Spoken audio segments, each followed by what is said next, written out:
Hi dear friends, कैसे हैं आप। उम्मीद करता हूँ पूरे तरह से स्वस्थ होंगे, अच्छे होंगे। इसी कल्पना के साथ नए टॉपिक के साथ मैं आपके समक्ष उपस्थित हूँ। आज का टॉपिक है सर्कल व्रत। देखिए, यह ज्यामितीय गणित की जो ज्यामितीय शाखा है उसका एक बहुत ही महत्वपूर्ण टॉपिक है। तो आइए हम सीधे चलते हैं अपने टॉपिक पर। व्रत क्या है। देखिए, एक निश्चित बिंदु से निश्चित दूरी पर उपस्थित सभी बिंदुओं के समुच्चय को व्रत कहते हैं।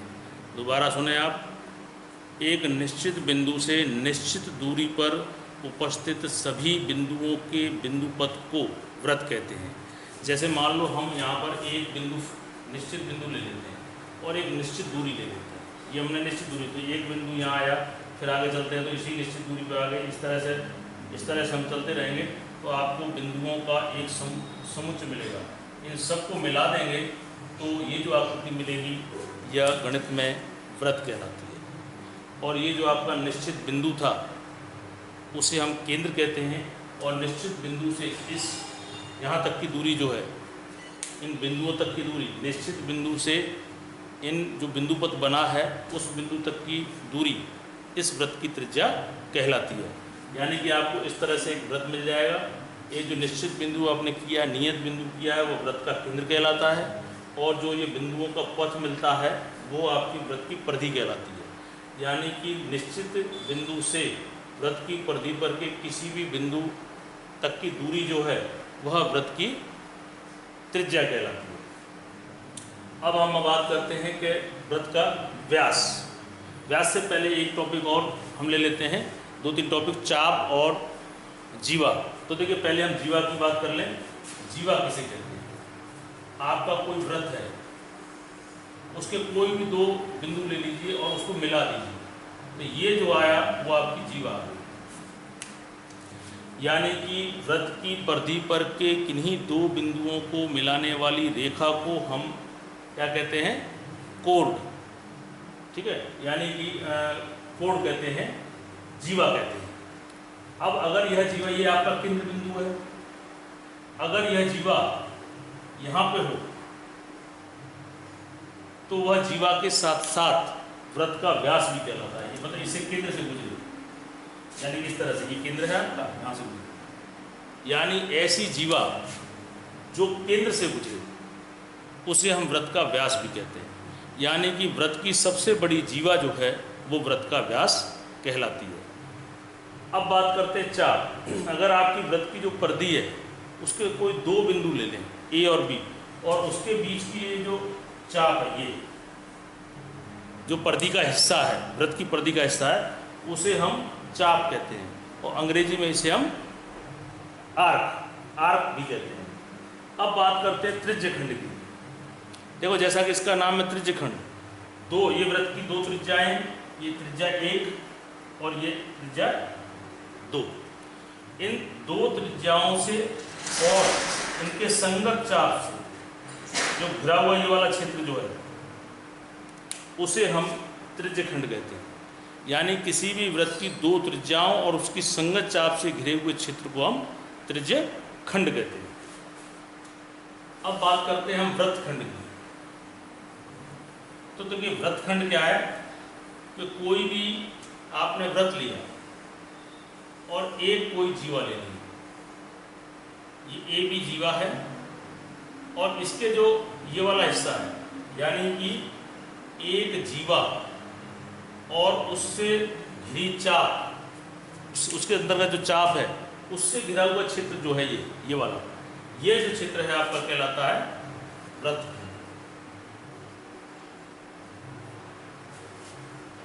तो देखिए, यहाँ पर ये तो थे आपके व्रत के अंगों की, व्रत के अंग, पार्ट्स हैं।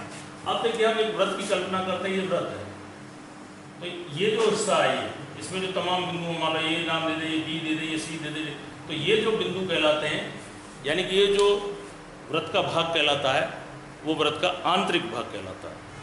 और इस परिधि के बाहर जो बिंदु, जैसे मान लो ये एफ है, तो ये एफ बिंदु जो है व्रत से बाहरी हिस्से पे, यानी कि बाह्य बिंदु का, व्रत का बाह्य बिंदु कहलाता है। तो इस तरीके से आप ये व्रत के पार्ट्स हैं, अंग हैं, इसकी जानकारी आपको हो गई। अब हम चलते हैं अगले टॉपिक पर, नियम। देखो पहला है, ये जैसे एक वृत्त है, ये आपका वृत्तखंड हो गया। तो देखिए ये वृत्तखंड के, किसी भी वृत्तखंड यानी किसी जीवा के आप कितने भी कोण बना लीजिए, जैसे ये हमने कोण बनाया ये वाला, और एक कोण ये बनाया, मान लो इसको ये डैश नाम दे देते, इसको बी डैश दे देते, तो ये कोण जो है समान, यानी कि किसी भी वृत्त के वृत्तखंड से बनने वाले, मतलब वृत्तखंड से बनने वाले सभी कोण वृत्त के अंदर समान होते हैं। दोबारा सुनिए, वृत्तखंड से बनने वाले वृत्त की शेष परिधि पर कितने भी आप कोण क्यों न बना लें, वो कोणों के मान सभी के समान होंगे। जैसे मान लो एक और ले लूँ मैं, जैसे ये ले लूँ, तो ये कोण भी समान होगा, ये कोण, ये कोण, ये कोण, तीनों समान हो, जितने के भी हों। और भी आप यहाँ शर्त हमारी क्या है कि कोण ए और बी से बनने चाहिए। यहाँ पर तीसरा कोण जो है वो परिधि पर कहीं पे भी बने, और उनको आप प्रोट्रैक्टर से नापेंगे, चांदे से नापेंगे, तो वो सभी समान मिलेंगे। इसी प्रकार एक नियम और है कि किसी वृत्त की चाप से, किसी वृत्त की चाप ले लीजिए, मान लो ए बी है, इस चाप से दो कोण बनाते हैं, एक तो केंद्र पर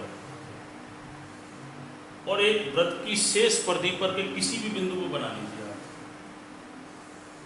अगर इसको हम नाम दें ए बी ओ और ओ डैश, तो ये जो कोण है, ये कोण ए ओ बी और कोण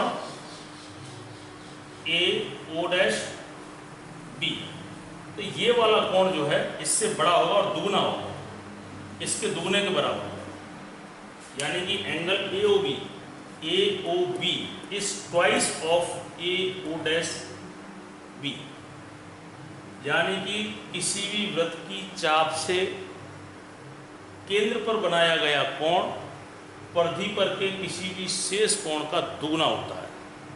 दोबारा सुनिए, वृत्त की चाप के दो बिंदुओं से केंद्र पर बनाया गया कोण परिधि पर के शेष कोण कहीं पे भी बना लीजिए आप, उसका हमेशा दुगना होता है।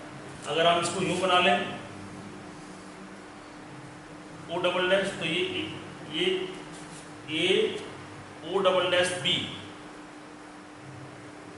Twice of A O double dash B, ये एंगल ए ओ बी के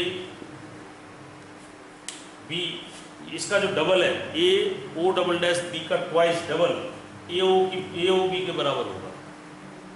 यानी ये कोण इससे इसके दुगने के बराबर होता है। जैसे मान लो ये 30 डिग्री है, मान लिया जाए ये कोण 30 डिग्री है, तो ये कोण हो जाएगा, अगर इसको 30 मान लेते हैं, ये कितने का हो गया, 60 डिग्री। तो इस प्रकार से आप त्रिभुज के इन नियमों का पालन कर सकते हैं। तीसरा है एक और, अर्धवृत्त में बनने वाला कोण। तीसरा नियम है वृत्त के अर्धवृत्त। तो पहली बात आपकी, अर्धवृत्त क्या है, जो सर्कल है, वृत्त है, व्यास उसको दो समान भागों में बांटता है, और ये जो दो समान भागों में जो व्यास बांटता है, इन्हें हम वृत्त का अर्धवृत्त कहते हैं। तो अर्धवृत्त का जो व्यास है उसके दोनों छोरों से, दोनों कोणों से कहीं भी कोण बना लीजिए, परिधि पर के शेष किसी भी भाग में बना लीजिए, मान लो ए बी सी, तो ये जो कोण बनेगा वो 90 डिग्री का बनेगा। अगर हम ये बनाएं, इस तरह से बनाएं, तो भी आप पाएंगे ये 90 बनेगा। अगर आप यूं चाहें यूं बना लें, तो ये भी कितने का बनेगा, 90। यानी कि व्यास के दोनों एंड पॉइंट से जो अर्धवृत्त की परिधि पर जो कोण बनेगा वो 90 डिग्री का होगा। ठीक है, तो प्यारे विद्यार्थी मित्रों, आपको आज का टॉपिक निश्चित अच्छा लगा होगा। इसी उम्मीद के साथ फिर मिलूंगा। धन्यवाद।